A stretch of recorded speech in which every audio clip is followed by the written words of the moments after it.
Welcome to Like Mother, Like Murder. I am Rachel. And I'm Heather. We bring you the good, the badass, and the crime. This is Like Mother, Like Murder.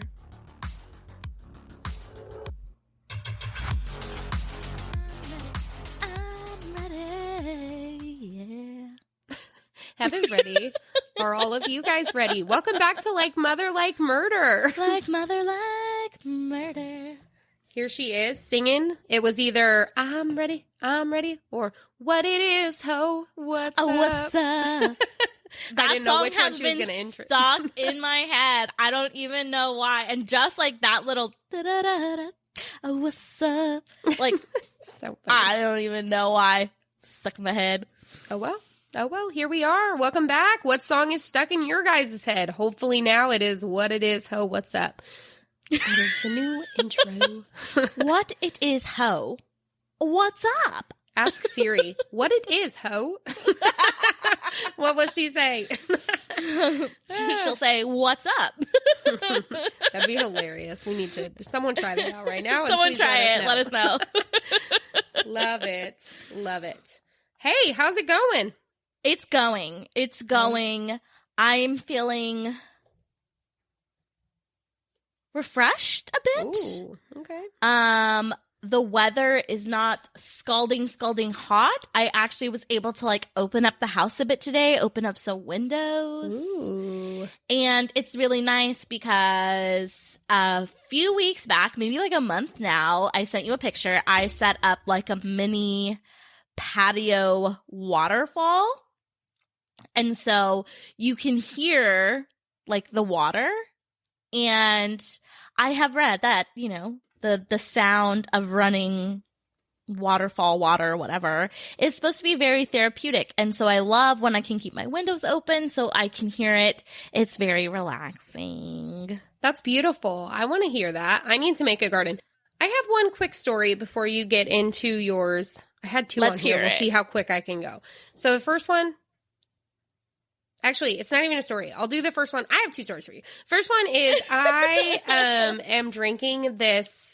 I'm adding this like mushroom scoop. You know those things you see all over like social media right now, like the Rise mushroom or the Mudwater mushroom, like additive into your stuff. Your face says no. Oh, okay. Additive into your stuff. Yes. Okay. So the reason I am thinking that is because I actually have a story about mushrooms. Is it the drug mushrooms or like no which mushrooms are we talking about? What rise are you getting? We need a little more time. Okay. We don't have time for all of the mushroom storage, you said. All I was going to say about mine is that yesterday morning I made coffee and I put, because when I first got it, I was like, oh, put this in water and drink it. And I was like, never touching this again. This is absolute dog shit.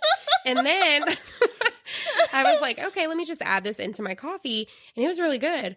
And Joel, I was like waiting for him to like make a comment because I also put it in his coffee, you know, whatever.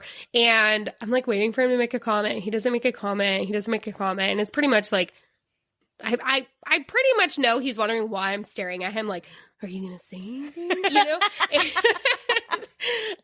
So eventually I have to be like, do you taste a difference? Like, how's your coffee? He's like, it's good. What is it? Like, what'd you put in there? And I told him the mushroom stuff. And he's like, yeah, it's good. It tastes good.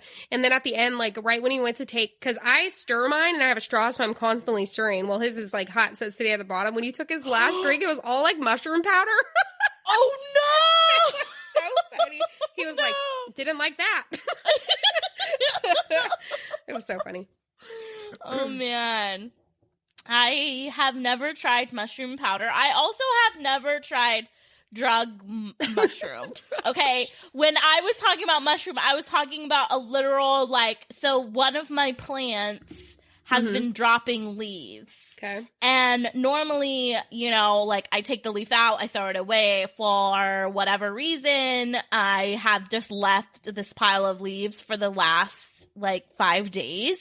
And I kid you not, I go to clean up these leaves and there were baby mushrooms. Oh, shoot. Because underneath. So like, because it wasn't getting any light and there was obviously like water. Right. It had been watered. And I was just like, this is insane. And I swear to, like, they had grown so fast. They were already like an inch high. Yeah, and it only been a few days. Like, I was like, oh my God. So that was my mushroom story. Okay. Not where I thought we were headed, but that's okay. That's fine. It's all good. Hello, everybody. This is Liam Collins, the host of the podcast Crime Over Wine, and I'm about to make your Wine Wednesdays so much better. We know that there is nothing better than hanging out and listening to your favorite true crime podcast over your favorite bottle of wine, and that's where we come in. Every week, we share a new head-scratching true crime story while reviewing your new favorite bottle of wine. So your new true crime adventure is waiting for you. Crime Over Wine drops new episodes every Wednesday, wherever you get your podcasts. I'm not going to do story number 2 because, you know, we try to keep our banter under 10 minutes. We're not trying to, this is not just a... I'm not going to be able to get my mind off of mushrooms, though. Is story shit. number 2 a mushroom story? No. Oh, okay. No. It's all right. I'll save it for another time. Another time. No more mushroom stories. Okay. Okay, then. Now that we're all fresh out of mushroom stories. Yeah. Let us get into the story of the day after I take a drink and clear my throat. Okay, you do that. Oh, I just saw you extend your arm and I saw your tattoo you got. Look at that. I love the placement. How fun. Beautiful. Thank you. So beautiful, you guys. You guys got to see this. I love it. And then maybe I should should I flex or something? Yeah. Flex on them bitches. Oh, yeah. Flex on them bitches. Nice. Thank you. I have not gotten a tattoo in like 7 or 8 years or something. And I honestly thought like, oh, I think my tattoo days are done. But I went to go, okay, I know we said we were done with the banter, but like just real quick. This was so interesting because I was like, oh, weird. I got a lash lift, and at the same studio where I was getting a lash lift, because they also do microblading for eyebrows, they were doing tiny tattoos with like the smallest, like basically like a microblade, like it was teeny tiny needle, because they're very like fine line tattoos, and I love it. I love it, and it was awesome. So yeah, she just said she hasn't gotten one in like, what, 7 years is, I forget the year number you just said, but she went from like not getting one in 7 years to like 4 in a day. I literally, she was like, you know what? Because they're like, yeah, because they're like the fine girl. land tattoos. So I was like, go ahead and just do, and at first I was like, I'll just get one, but then I couldn't decide which one I wanted. I had 2 designs in my head and I couldn't decide. So I was like, F it. Love it. Love it. Nice. All right. Talk to us. Okay. I'm sure the people are waiting. Mushrooms and tattoos over. Let's get into the subject of the day. Actually, are you ready quick, for next this? time we're together, maybe we should do mushrooms and get tattoos. Okay. Oh, we could record it. Yeah. Except I don't know if I actually want to do mushrooms. But I'll go get tattoos with you. I don't have a tattoo. That's funny. I know. I've always talked about it. Anyways, let's get one. Let's do it. Okay. That was the final sidebar. We are getting into the case of the day. I actually can't guarantee that's the final sidebar, but we will still get into the case of the day. We're on one. Hello, twisted humans. Do you find yourself wanting to know more about the latest murder, conspiracy, cult, or haunting? Then this is the podcast for you. In 1952, there was a record high of UFOs reported.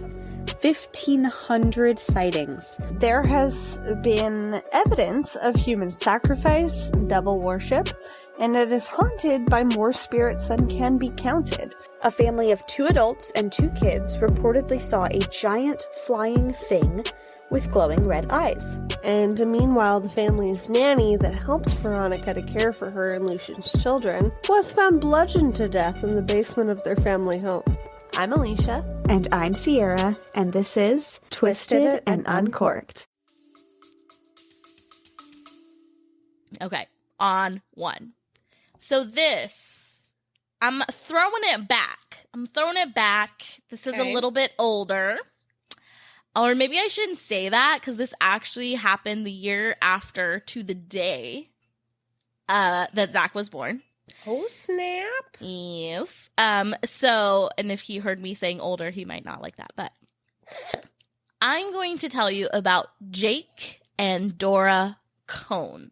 Okay. So they were an elderly couple. They were in their 70s. They were living in New York, living it up as 70-year-olds do. And on May 15th, 1986, just before 10 p.m., Dora was on the phone with her daughter, Marjorie, as we do with our moms, chit-chatting it up. Suddenly, Marjorie hears a commotion, and she hears her mom, Dora, say, "Stop, wait a minute, Jake, stop, Jake, wait a minute, please." I don't like that. I know. And then Marjorie hears more commotion, some crashing, some feet, and she's not 100% sure, of course, what's going on. So based on kind of like what her mom had said, she's saying Jake, her dad / Marjorie's husband's name. No, and Dora's husband. Correct. Yeah, Dora's husband, Marjorie's dad. Okay. She thinks maybe they're having some kind of like domestic dispute. Like she doesn't know what the heck is going on. So she calls 911 and then she immediately calls her son, James. So Jake and Dora's grandson. James had actually just been over there like either earlier that day or the day before. And so she calls him, says, something's going on at Grandma and Grandpa's house. Marjorie and James, they arrive at the house and they actually find both Jake and Dora shot and killed. No. Yeah. And this part is really sad. The phone is still in Dora's hand. Damn. That's She's rough. calling her baby. I know. Oh, So that would just, it hurts me just to hear you say that, but that I have a fear of that because of a case that I heard before. I forget which case it was, but of the mom being on the phone when her daughter was freaking murdered. And I'm just like, that is the scariest freaking, oh my God. Yeah. And knowing how useless you are in that moment. Oh, I know. My gosh, Marjorie's probably, okay. I'm sorry. Go ahead. No. I mean, that's what I was thinking too. And like, I think, I obviously talk to my mom on the phone all the time. Yeah. And so it's just like, anyway. I'm just never going to call my mom again. That's it. Sorry, Terry. All right, go ahead. Okay. So, yeah, the phone was still in Dora's hand. Dora had been shot in the head, and Jake had been shot directly in the face. They were both 72 years old when they died. What in the world? Mm-hmm. So investigators found that it wasn't a domestic dispute, that the door had actually been kicked open, and there were 25 caliber shell casings at the scene. And there wasn't any other physical evidence. James, the grandson who got to the scene with his mom, immediately recognized. He had to have done it. Sorry. I'm tripping right now. Because at first, I'm sorry, everyone. At first, when you're talking about this, I'm like, oh my God, he shot her and then he shot himself and I hate everything. And then you say someone kicked the door. Oh my gosh, I'm tripping. Okay. Just hold that thought. Hold that thought. Okay. James. So James, the grandson, he did immediately recognize that the shells were a 25 cal. Oh, did he? And it did make investigators suspicious, even though they knew that he was at his house. I mean, this is 1985. This is 1986, so it's not like everybody had a cell phone.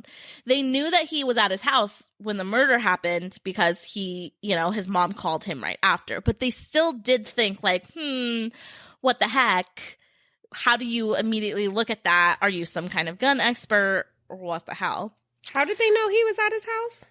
Well, because Marjorie called him at his house right after she heard the scuffle.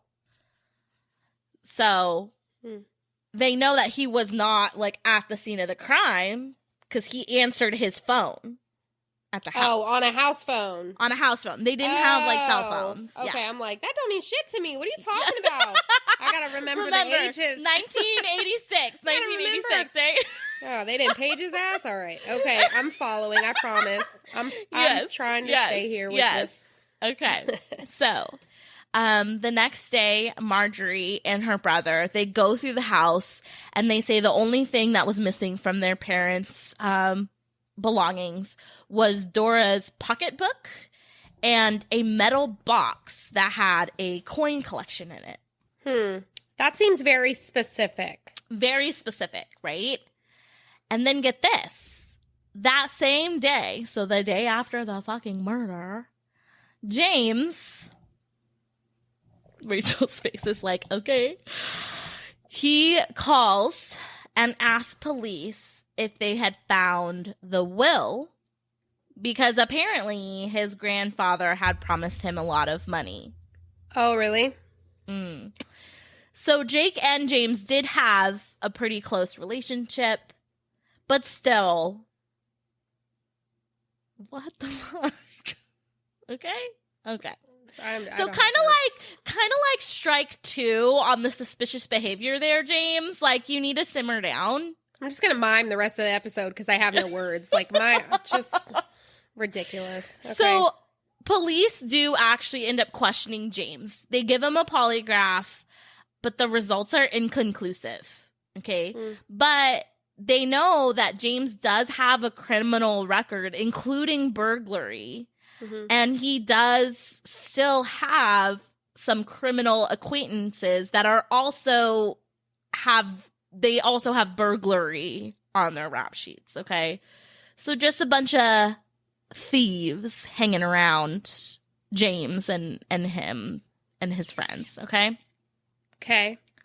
So the police, they stay on James, the grandson. They interview him. Like I said, they interview some of his friends who he had done jail time with. Specifically, they interview a man named Keith Snare and Robert Skinner. But nothing really comes of it. They all have alibis. Nothing is really coming out of it. Like I said, there's no physical evidence except for like the shell casings at the scene of the crime. So the case sits. And then it is not until November of 1988, so more than 2 years later. Gosh. Marjorie, Jake and Dora's daughter, she hears about a psychic named Noreen Reiner. What are you about to tell me? I saw your Facebook post asking about psychics and I didn't know where we were going. This is where we're going. I was not putting 2 and 2 together. Shoot. Here we go. What's her name? Apparently, Noreen Reiner is the psychic's name. So Marjorie asks police to contact her. She says the case is sitting. You guys don't have any physical evidence. There's this psychic who has helped with other police investigations. She's a psychic detective. Please reach out to her. And apparently they do, which I'm kind of like, I mean, I'll get into it a little bit more later on, like what I could find about the police use of psychics. They do. They're like, okay, yeah, we'll reach out to her. So what I'm about to get into, the next like couple sections, this all comes from an episode of Unsolved Mysteries. So take with that what you will, but I am going to... I don't watch TV. Is Unsolved Mysteries mean that this is not solved? You can't tell me yet? I will get into Rachel's like, I have so many questions. All right, We'll pause see. this recording. I need to go watch an episode of Unsolved Mystery real quick. Actually, you guys can. They're like they released all of them. They're like on Hulu, Amazon Prime. I actually rewatched this one because I remember like either seeing this or hearing about this or reading about it. And I went back and actually watched this episode of Unsolved Mysteries. So I'm gonna stop this is all interrupting coming you. from this Unsolved. No, I love it. This is great. Okay. So apparently Noreen Reiner, her technique is she goes into like the minds of the victims and she kind of like replays what happened to Jake and Dora the night of the murders. Okay. Now, we all know how cringy some reenactments can be, but I'm just going to leave it at that. Go watch it. Anyway. So Lieutenant Ray Korlak, who is involved in the case, he is actually the one that, according to court documents, he is the one that James called and talked to when he was asking about his grandfather's will. So we know that this dude, Lieutenant Ray Korlak, is involved in the case. And he is actually interviewed for this episode of Unsolved Mysteries. This cop involved in the case actually says that she gives accurate descriptions of Dora and Jake and kind of what happened and the crime scene, which, quote, made him take notice because supposedly all she knew beforehand were the names and the ages of the victims. Okay? Then Noreen works with a police hypnotist, which I didn't know was like a real thing. I mean, I know I've seen it on TV before, but I may need to do another episode on police hypnotists. But while she was hypnotized, she said that Dora and Jake actually knew the men who broke into their house. See, instantly, I said I wasn't. What are you thinking? Anymore. What are you thinking? What are you thinking? Instantly, so obviously my brain went straight to James, the grandson. But at the same time, it's like in that first call when you said it and she's saying, no, stop, James, stop, or not James. What's the grandfather's name again? Jake. Jake, stop. It's like, to me, if it's not a domestic dispute, it's her telling him to stop because she doesn't want him to do something to someone else. And if it was an intruder, you would absolutely be like, yeah, fuck him up. Like, go get him, you know? You would not be telling him to stop. So immediately, I do think personal and I do think someone you know.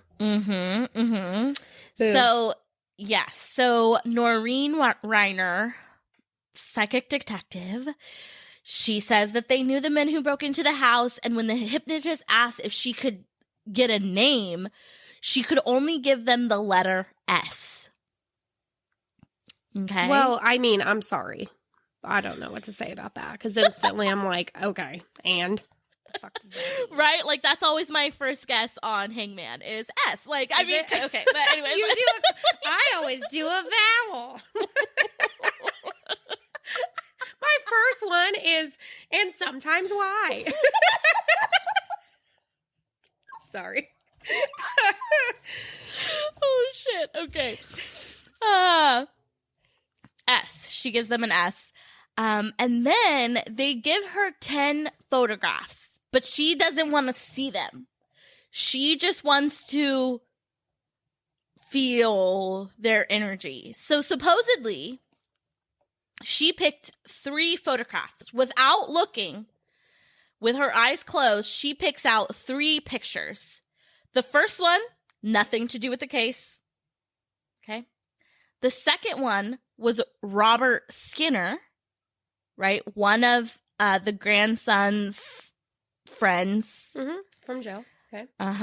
And the third was James himself, the grandson.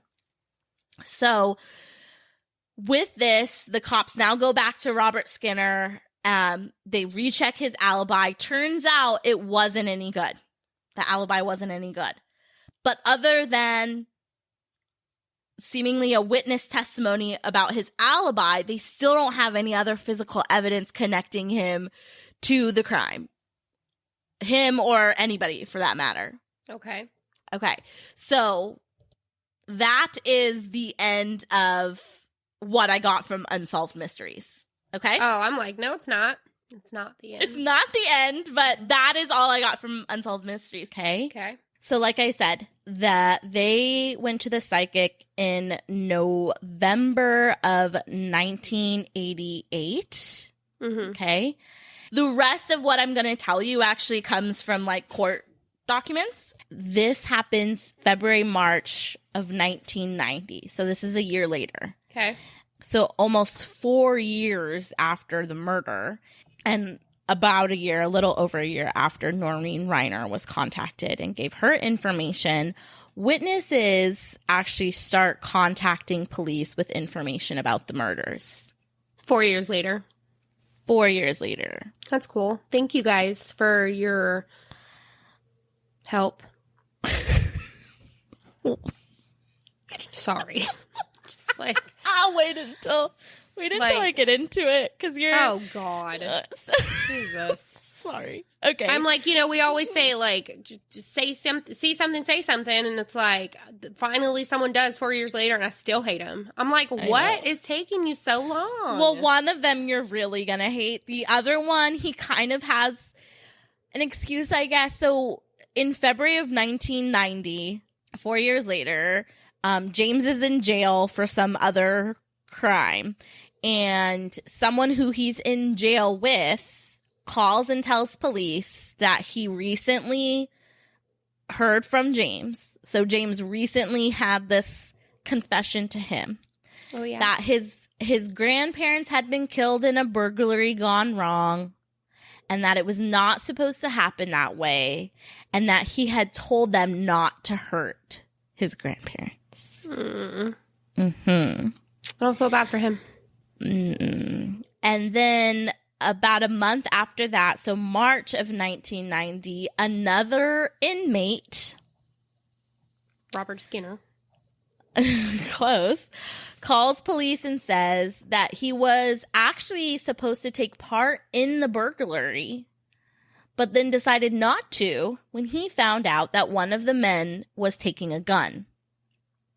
At least that guy made a good choice. I'm proud of that guy. Right. But it's kind of annoying that it's 4 years later and he's only calling them now that he's in jail. Yeah, it's such a messed up situation because that guy didn't call or say anything because apparently, first of all, he didn't want to go because there was a gun. So apparently he doesn't want to say anything because there's a gun. Right. Still freaking hate everyone. Okay. Yeah, it's frustrating. So lose. Yeah. So this guy says that two men, Robert Skinner and Keith Snare, they left to commit the burglary and then later came back with some money and a metal box with coins. Of course they did. And then this guy, he says that the day after the murders, James came to his place and said to those two guys, quote, "I can't believe you guys did that shit. It wasn't supposed to happen like that." Yeah. I mean, even if it wasn't supposed to happen like that, like even if he's telling the truth, which if he loved his grandfather like he said he did, and there was that bond, maybe it wasn't supposed to happen. Apparently he's done some criminal stuff before and he was in a bind, whatever. He does what he needs to do in his mind. Oh, just go in and steal it, leave. You don't put your freaking grandparents in that position. And guess what? You were just at their house. Your grandparents sleep. Yeah. You could go in there and take it yourself. Yeah. If you needed to, type thing. I'm not condoning these actions. Not condoning I'm not stealing. saying to do that. Stealing, yeah. But to me, it's just a little bit more twisted and messed up that you're saying like, yeah, I wanted them to go steal it. And yeah, I don't know. I don't understand people. Sorry. Well, and this is going to kind of make you even more mad at this guy. Oh. So he says, I can't believe you guys did it. It wasn't supposed to happen. You weren't supposed to kill them. But according to this witness, that didn't stop James from eventually asking this witness, "Can you sell the coins for me?" Yeah. Mm-hmm. So apparently you didn't feel that fucking bad about it. No. Okay. No, that's because he knew he wasn't getting the will. Dumbass. Yeah. So later that same year, so 1990, the men are indicted. So all three, Robert Skinner, Keith Snare, and James Mariani, the grandson, are indicted. They're put in jail. And then 2 years after that, it takes like 2 years of sitting in jail. So 6 years after the murder, the three finally go to trial. Okay. Yeah. So the prosecution states that James Mariani plotted with Keith Snare and Robert Skinner, and the plan was to have these two friends break in and rob his grandparents, including the coin collection, because James knew where everything was. So he sends them in armed with that information. They were supposed to go in, rob them, but authorities think that once the two guys got in there, they were recognized, obviously, as people as James's friends, which then led to Dora and Jake being shot. I don't like it. Yeah. I don't like that at all. So in 1992, all three are convicted of the murders. James and Keith Snare, they both get 40 years to life.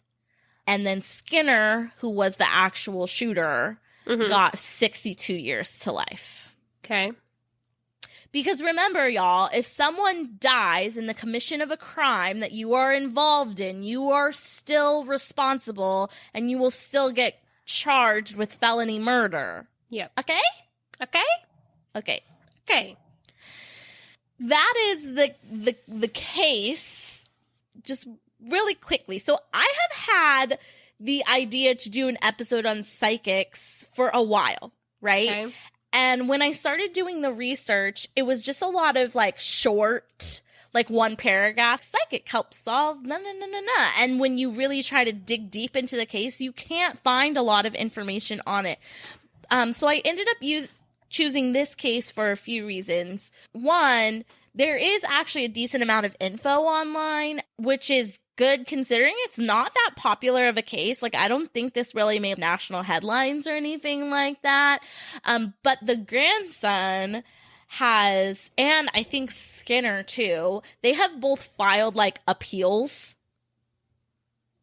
to which I'm okay, whatever. But those documents, those court documents are online. So I was able, this is one of those cases I was able to actually find a lot of firsthand documentation for.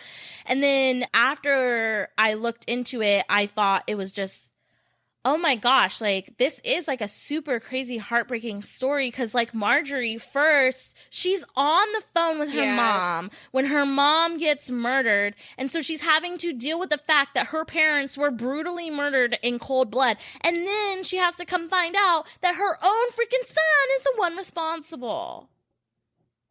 Heartbreaking. Don't like that at all. Don't like that. What the fuck? Dude. Anyway.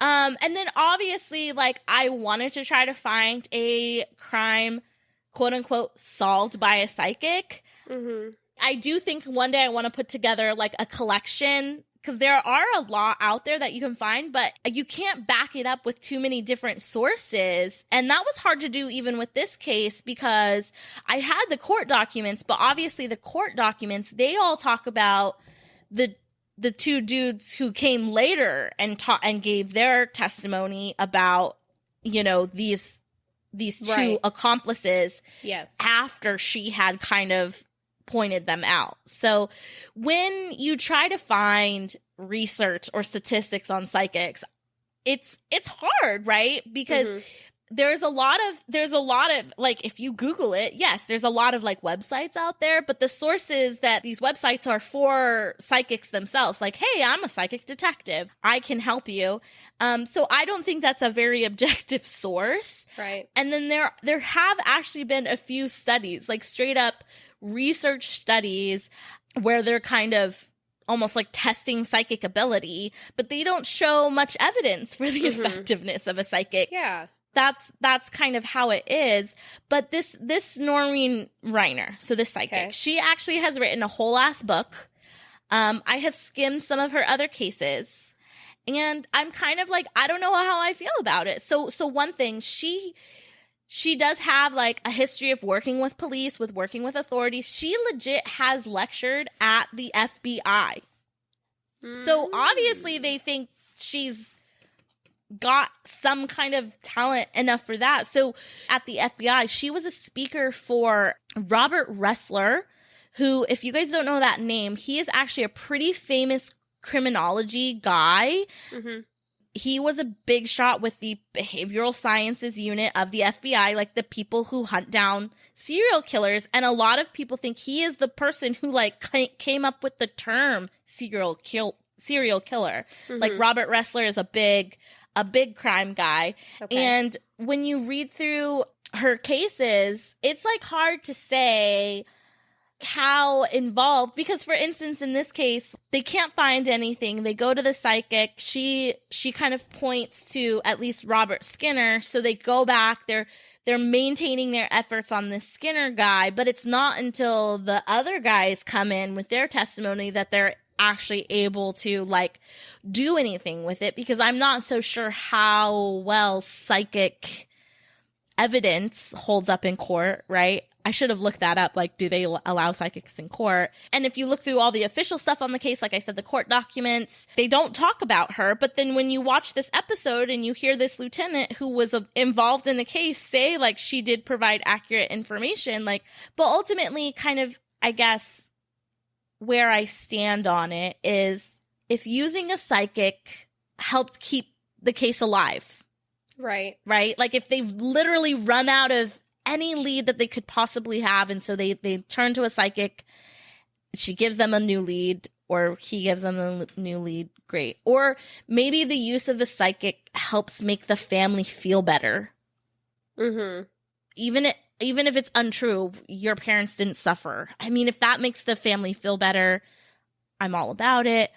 Or ultimately, sure, if using a psychic leads to the solving of a crime, friggin' go for it. But I think it's important to remember that there are people out there that will take advantage of a vulnerable situation like this, right? Where you or your family have been a victim of a crime and they're looking to take advantage of this. And I think we just need to be aware of that. I mean, when I was doing research, I did obviously run across, when you type in psychic crime, certain things pop up, and some of that is fraud committed by quote unquote psychics who are just trying to like scam people out of money. But I don't know. What are your thoughts on psychics? I'm not sure we've ever actually like discussed. No, I don't think we have. Well, so first, when it comes to this case, and I guess crime in general, which this is just me off the top of my head, I have put no thought into this, but my first kind of like thing that I can say is I do feel like in this case nothing would have gotten any further if it wasn't for the two other people. Right. So her statement, her help in whatever way it was just something like peace of mind for whoever was trying to get it. Like, I don't think that there was any like kind of like I don't want to say validity, but like any sort of like power in her words that would be moving forward in a conviction or anything like that. So I don't think that would have done it. And I would love to know. I would love to know if there are cases where that has been like the sole, reason for a conviction. Because it does. I mean, while you're talking about stuff, it brings me back to the episode we covered of Elva Zona Heister shoe. Right. And the ghost of Greenbrier ghost. Right. And how that was such a big deal then too. And it was the first time that, a ghost, was in the law books. Right. But at the same time, yes, that was in there, but that wasn't as like talked about, and that wasn't the main thing. But would they have even found out all the other information if that didn't come forth? It kept it alive. Like it kept them searching, right? And that almost makes me think of Liam's too. you know, where the detective, and I'm trying to remember it right, but like they tell the detective and the detective's like, what? And then just keeps looking into the case, you know? Right. When it comes to me, like personally, I don't know where I stand with psychic. I mean, I feel like I'm a believer in so much. Right. But I believe with skepticism, I guess, because I'm at the same time where I don't know. Yeah. And so I believe in miracles. I believe that maybe like someone by chance got something right because it happened that way. But I do believe that some people 100% have the ability to kind of like see further and see deeper into certain things that maybe we are not in tune with and in touch with. So I do think that there is that ability. Do I think that some of it is a little bit, you know, I will say I think that other people ruin it. Like they play it out and they make it up to be something more than what it is. And that takes away from the people who are truly like, you know, just in tune with their ability type thing. So I do believe in a sense, but I am still someone who was like, I don't know to what level, I guess is the way I would say that. I think I 100% agree with you. And it's so funny because I like the way you said it, where it's like, maybe it's not psychic, but maybe like for whatever reason, the way the world works, they're able to spit out that information by quote unquote chance, but like maybe chance isn't happening. It was meant for them to spit out this information, you know, because like, yeah, I've seen like when I was going across, there's definitely like psychic leads them to a body. Psychic is able to blah, blah, blah, blah, blah. And so I was talking about this with Zach because of course I run all my cases by Zach, and he is the biggest skeptic in the entire world. Right. I'm telling him about this case. I'm telling him and he's like, no, okay. Like he's completely like, okay. Blah, blah, blah. And he basically is like, then he tells me, well, have you heard that conspiracy, that psychics, that police and authorities just use psychics whenever they obtain evidence illegally? Like they did it without a warrant. So they say, oh, a psychic told us where to find it. Oh, and I was like, wow, okay. And I am sure that in all the things that have happened, that has been a thing. Like, oh, shoot, we found this out illegally somehow. They, you know, and so we're going to say we use a psychic to find it. Sure. I guarantee another reason why people like outsource or like say like that it's not true or there's no like, Exactly. And so, but he, you know, like this leads to us having a conversation where I'm like, I'm in the same boat as you. Like, I'm very skeptical, obviously, but I still do think the possibility is out there, right? Like, it's out there. And so I asked Zach, and this is kind of like a sidebar. I was like, is there anything that you do believe in? Mm-hmm. Because like he is very, and I'm factual, like anything, anything, even like the slightest bit you think it's possible about? He said no.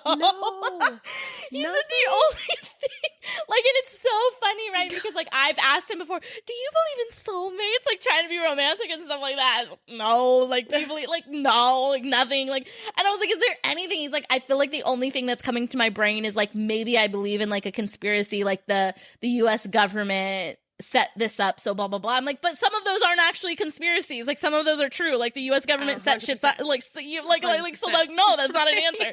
But like he doesn't, and it just like it's so interesting because me, it's not like I'm a firm believer in psychics and ghosts and da da da. But I do like you said. I think no ghosts, no aliens, nothing. I think until he has ever provided scientific evidence, like I told him, I was like, maybe it's like okay, people, you're gonna come for me, but this is my.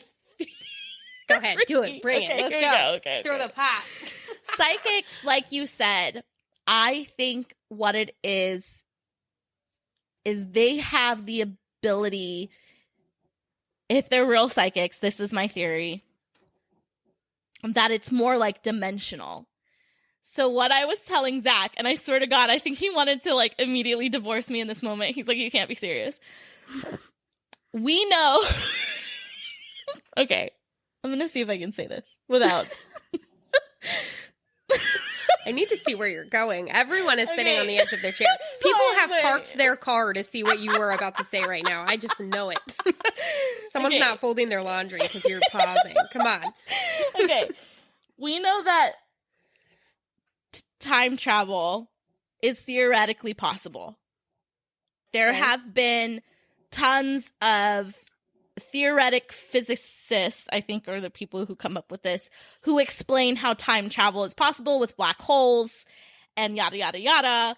And Zach's like, really? Is it? I was like, I don't know. Ask Stephen Hawking. And he's like, isn't he dead? And I'm like, I don't know. Like, so shut up.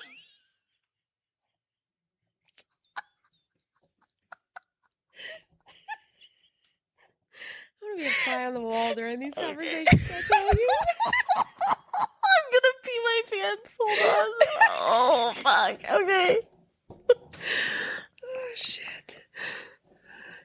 We just lost 12 listeners. I just know it. Keep going, though. Maybe we'll get...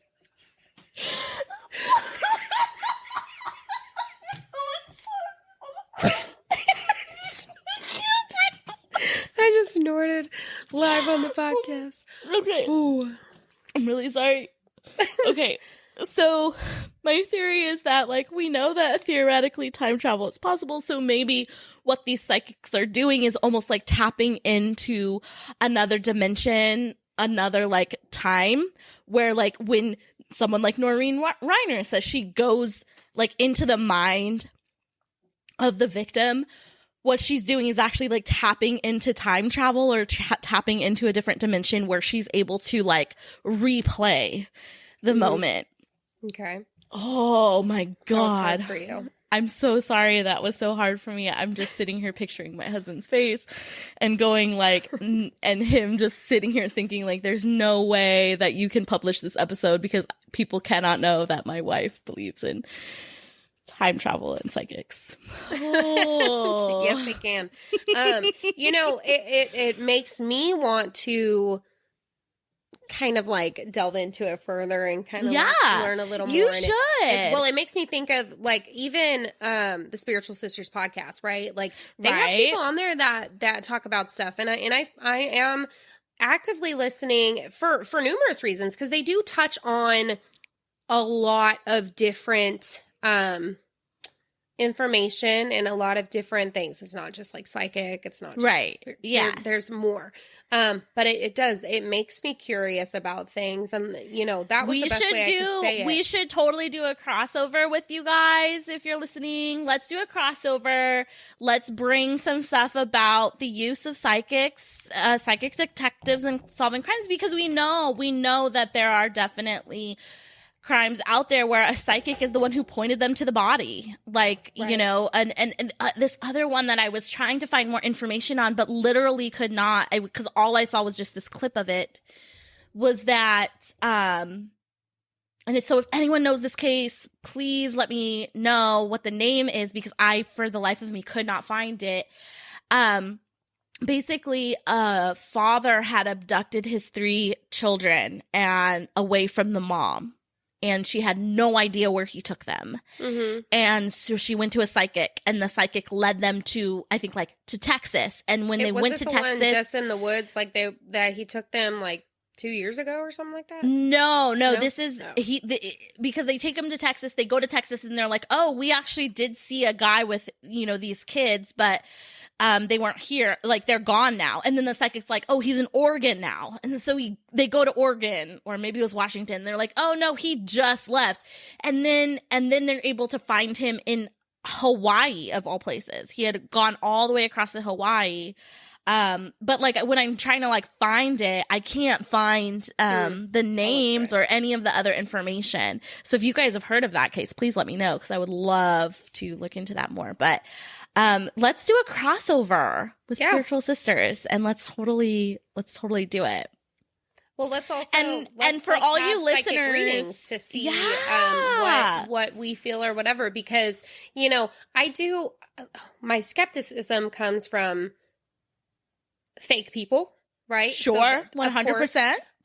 But I do think that there's other ways to gain information about a situation or about someone. So to me, I feel like, you know, even like an empath situation, but like you're able to like read someone's body language or like see the way of your wording of like, oh, I can tell that it was an animal visiting you and oh my gosh, yeah, I just lost my dog. Yes, you lost a dog. You know, so it's like there's a way of like finding information and like you're looking at the person and you're saying stuff and did they just get goosebumps? You keep going in that because of that, or you know, hear them like stop breathing. Okay, I definitely am onto something. Yeah, no, for sure. And I know that there is tons of so I think, I mean, I read through a lot of stuff in trying to research this episode, but there was actually, I want to say she was an FBI agent. If she wasn't FBI, she was definitely some other kind of police investigative thing who she believed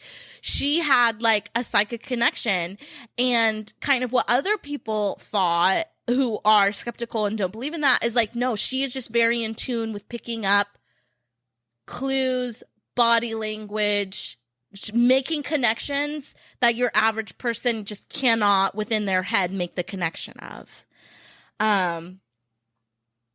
So yeah.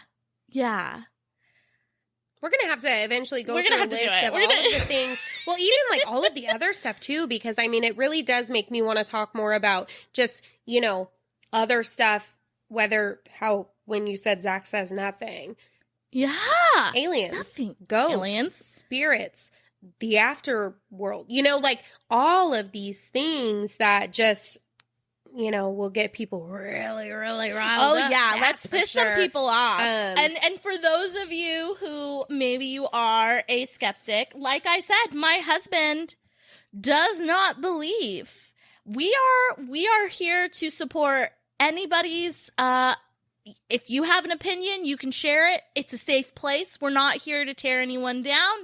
Share your opinion. Let us know what you think, and let's talk about it. But we're going to do it in a respectful place. Right. Yeah, hell yeah. Respectful, solid facts is the point we were both respectful, getting to just now. yes. Like, this is respectful place. But, like, I'm here to discuss it. I'm interested. Me and my husband have had some conversations. Yeah. It's just so hard because it used to be funny, and now sometimes we're like, what are we ever going to tell our kids? Like, if my child comes up to me and says, like, Mom, are ghosts real? Zach will obviously say, no, they're not real, nah.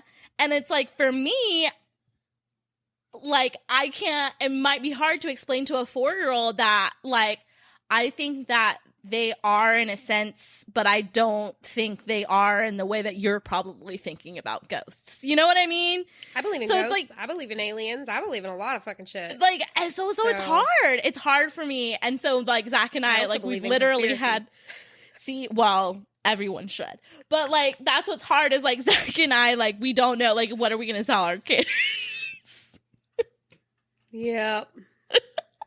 Man, that's wild. Wow. But yeah, that is the story of Jake and Dora Cohn.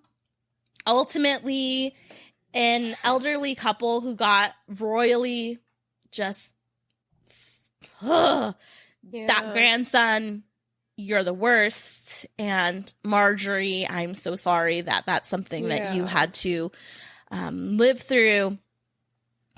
And it was so hard. Yeah.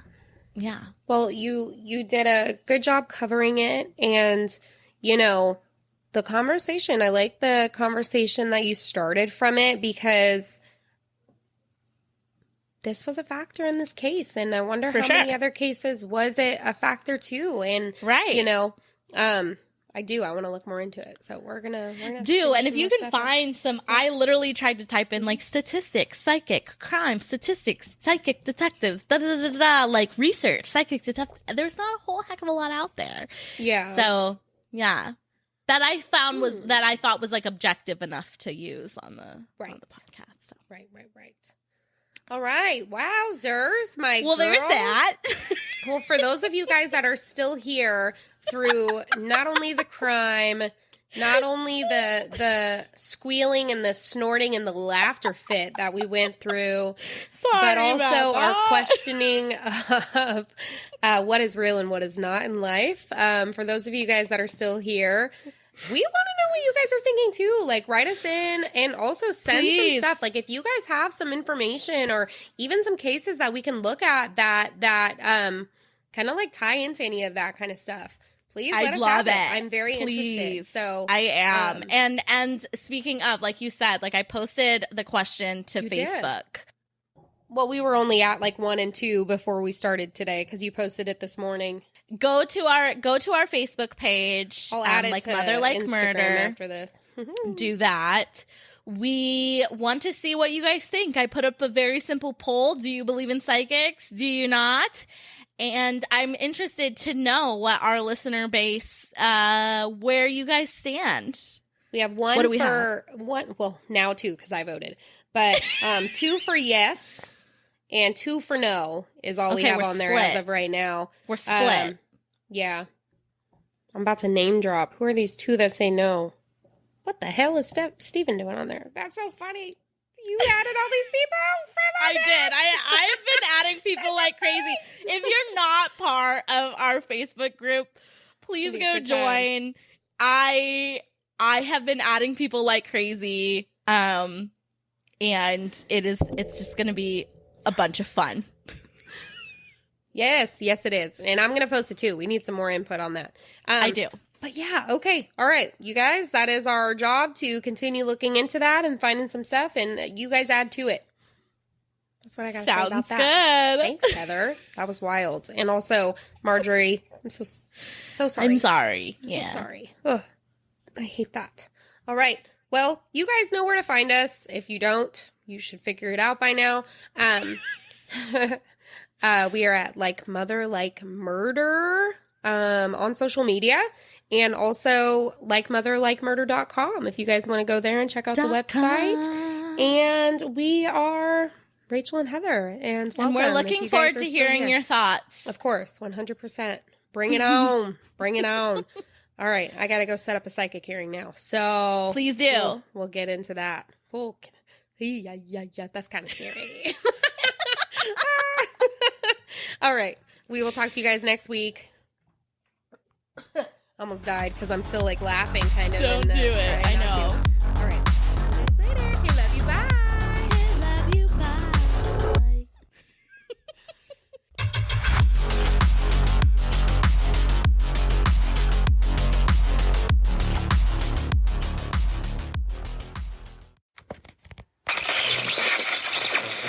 All right, I think I hacked in. We're on the air? Shh, security's outside. But how's my hair? It's a radio station. Psst, psst. You guys hear about the Beyond the Shadows podcast with Ryan and Scott? You guys into paranormal? What about true crime? How about UFOs and cryptids? We also have mad hauntings. We got security. No, we don't. We're not big enough to need it yet. No, we got security. Hey, what are you guys doing? Get out of here! Listen to the Beyond the Shadows podcast. Beyond the Shadows!